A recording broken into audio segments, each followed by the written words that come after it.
joining me today. Hello and welcome to the Sports Box.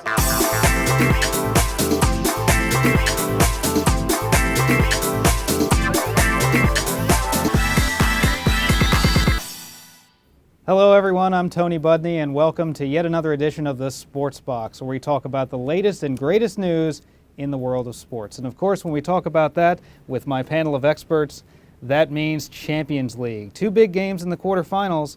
PSG, what are your guys' thoughts? I'm looking forward to watch the Atletico Madrid-Real Madrid, and I'll tell you why.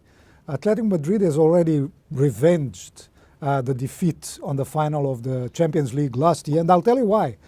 This season, they have played Real Madrid 6 times, they won 4 and drew 2. So Real Madrid really has got to go for it, otherwise they're out. And it's a great point Joel makes, because this is the reason that Diego Simeone got his contract extension, for this very reason, that they're beating Real Madrid so much, they're arch rivals. However, Real Madrid won the big one. They won the Champions League final, so they're still defending champions. It's still a tough matchup. Atletico, Real Madrid, always a tough matchup. But as Joao says, they have exposed Real this year. And I don't think if there's any team that Real didn't want to meet was Atletico. I think so, yeah. I agree with you. And then, of course, we got another Barcelona-PSG, which was like last year, was the same. That's going to be a huge game right there. And of course, PSG for their first leg, without Mr. Ibrahimovic. Do you think that can be, they can overcome that disadvantage? I think they can overcome that, and you know, they are coming into this matchup with a big boost after, knocking out Chelsea with only 10 men.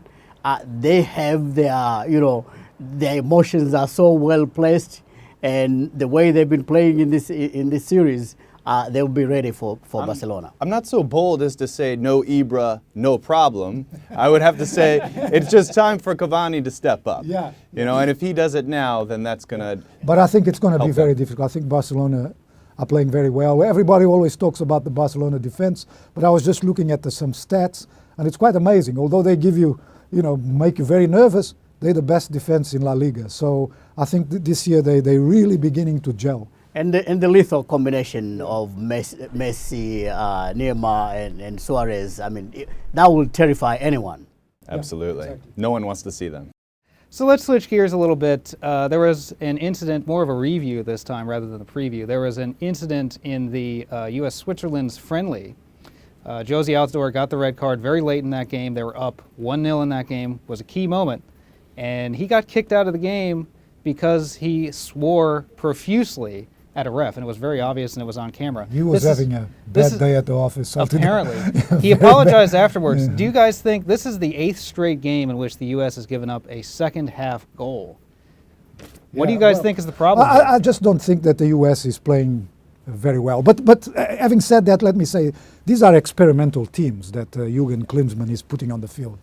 But they're just not playing very well, I don't think so. Yeah, with Josie Altidore, I mean, he's a passionate player, a really good player, but that was an unfortunate incident. If you look at it on paper, you would say a 1-1 result in Switzerland, that's actually pretty good for the U.S.